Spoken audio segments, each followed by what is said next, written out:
नमस्कार, news now Bharat देखना शुरू कर चुके हैं आप। मैं हूं राहुल पांडे।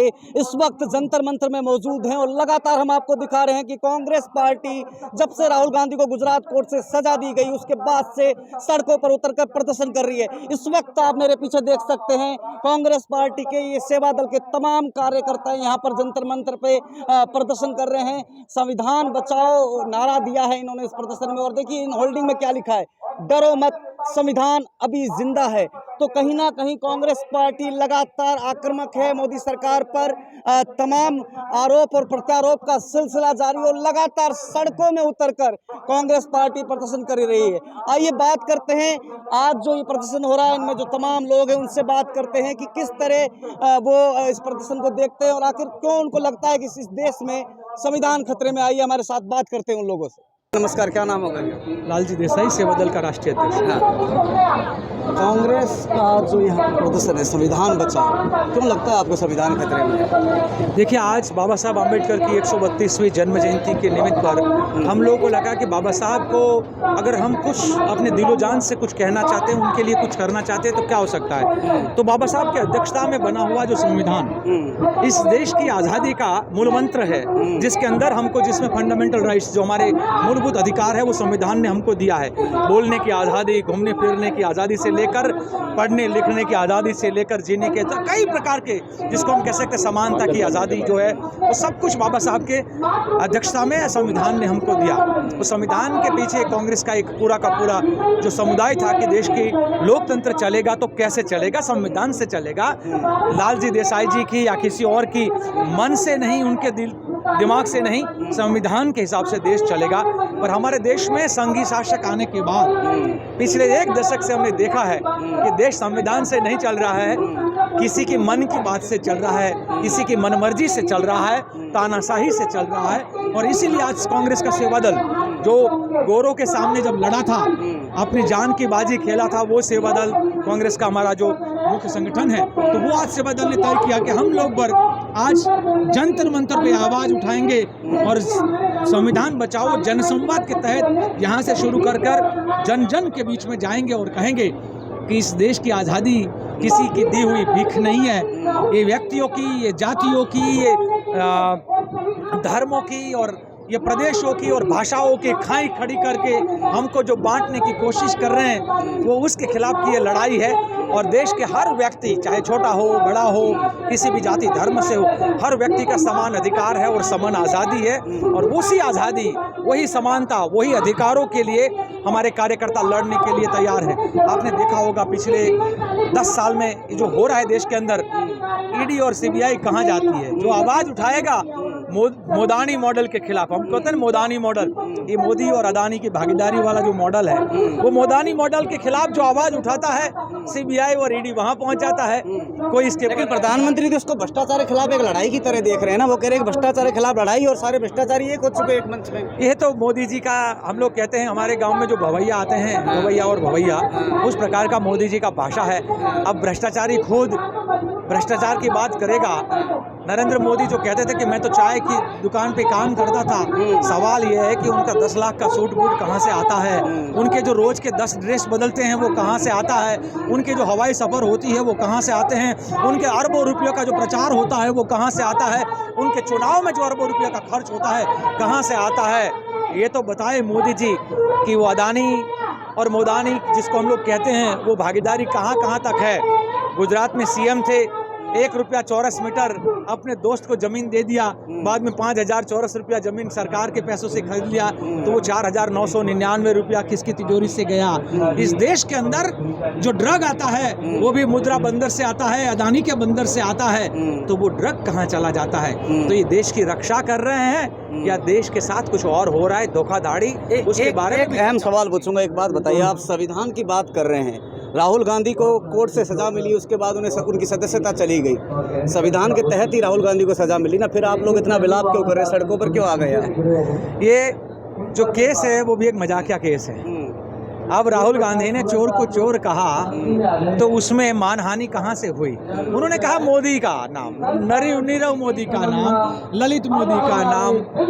अब ये ललित, नीरव और नरेंद्र मोदी तीनों ने चोरी किया है, ये वास्तविकता है और मैं खुल के बोलता हूँ। और मैंने राजघाट में भी बोला था। प्रधानमंत्री पे बड़ा इल्जाम लगा रहे हैं। बिल्कुल, प्रधानमंत्री बहुत बड़ी चोरी किया है और उसकी चोरी के मैं खुद नहीं, कैग का रिपोर्ट कह रहा है, कैग का रिपोर्ट कह रहा है 17 स्कैम ऑफ नरेंद्र मोदी है और 17 स्कैम जो गुजरात में नरेंद्र मोदी की जब सरकार थी तो हुए थे, वो सबके सामने है।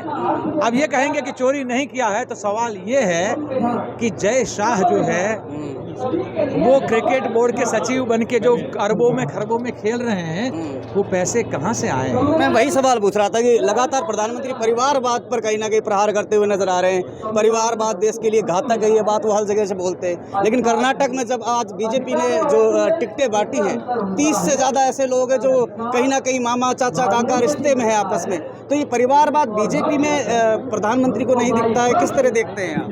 अगर वो परिवारवाद के खिलाफ की लड़ाई लड़ रहे होते तो पूरा का पूरा गुजरात पे मोदी परिवार आज बिजनेस में 1 नंबर पे नहीं आता। वहाँ पे पूरा मोदी परिवार उनका जो है चाचा भतीजा नाती परनाती सब लोग वो नहीं आते। अगर वो परिवार के खिलाफ लड़ाई होती तो बिना अभ्यास और बिना अनुभव जय शाह क्रिकेट बोर्ड का सचिव नहीं होता। अगर वो परिवारवाद की बात करते तो राजनाथ सिंह से बेटे से लेकर गोपीनाथ मुंडे की बेटी से लेकर महाजन के परिवार से लेकर उनका जो कल्याण सिंह परिवार से लेकर उनके जो हर कोई वसुंधरा परिवार से लेकर हर कोई जो है वो परिवारवाद में नहीं आते।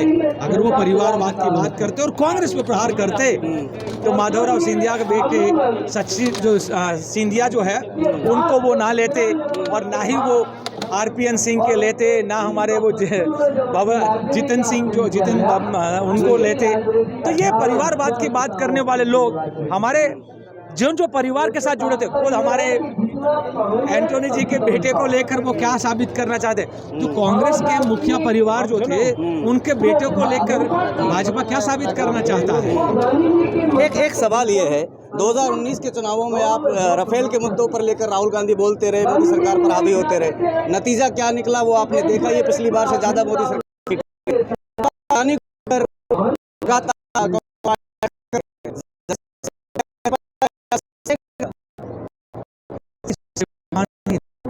क्या वही हो जाएगी राफेल? समय नहीं वही आप समझ जाए 2024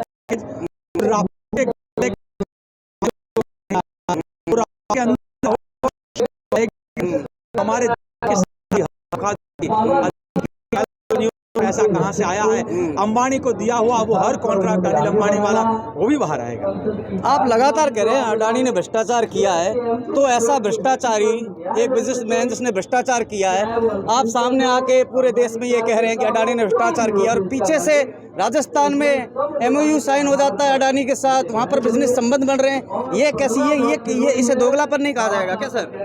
अगर 2 राज्यों में कहीं पर अडानी ने राज्य सरकार के साथ पार्टनरशिप किया है तो हम तो चाहेंगे कि अगर कांग्रेस की सरकार ने कोई भ्रष्टाचार के तहत उसके साथ कोई भी सौदाबाजी की हो तो कांग्रेस के हमारे जो नहीं, तो आपको पहल उठानी चाहिए ना। अगर आप कह रहे हैं वो भ्रष्टाचारी है तो उससे क्या संबंध रख रखे हैं? हम बिजनेस के खिलाफ नहीं है, कांग्रेस पार्टी है वो बिजनेस के खिलाफ नहीं है, बिजनेस के अंदर हो रही कुनीतियों के खिलाफ है, वो सांठगांठ के खिलाफ है, वो भ्रष्टाचारी जो मिलावट है उसके खिलाफ। अगर राजस्थान के अंदर ऐसा कुछ भी हुआ है तो हम चैलेंज करते हैं, CBI उनका है, ED उनका है, जाके रेड लगा दे, कर ले जैसे हर जगह पे बार बार रेड करते हैं। आखिरी सवाल पूछना चाहूँगा, नीतीश कुमार अभी परसों ही तेजस्वी के साथ राहुल गांधी से मिले, उसके बाद अरविंद केजरीवाल से भी मुलाकात हुई, विपक्षी एकता को लेकर बड़ी बातें हो रही है। क्या लगता है विपक्ष को एक सूत्र में बांध पाएगी कांग्रेस, और कांग्रेस उसकी धुरी बनेगी विपक्ष की? देखिए, देश की विपक्षी एकता को लेकर सब लोग प्रयास कर रहे हैं और मुझे पूरा विश्वास है कि जब सत्ता का नशा और शाह, नरेंद्र और शाह, सत्ता का नशा जब बहुत खतरनाक हो जाए, राक्षसी हो जाए, तो उसके खिलाफ आम जनता को एक होना चाहिए, हर पार्टी को एक होना चाहिए और पार्टी एक होकर लड़ेगी।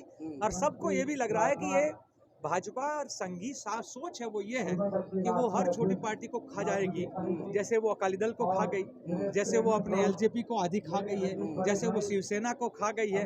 तो भारतीय जनता पार्टी है वो रीजनल पार्टियों को खाने का काम कर रही है। बाकी लोग समझदार हैं, समझ जाएंगे, बहुत जल्दी समझ जाएंगे, और मुझे लगता है मिलकर लड़ाई लड़ने से ये देश की आज़ादी बनी रहेगी, लोकतंत्र बना रहेगा।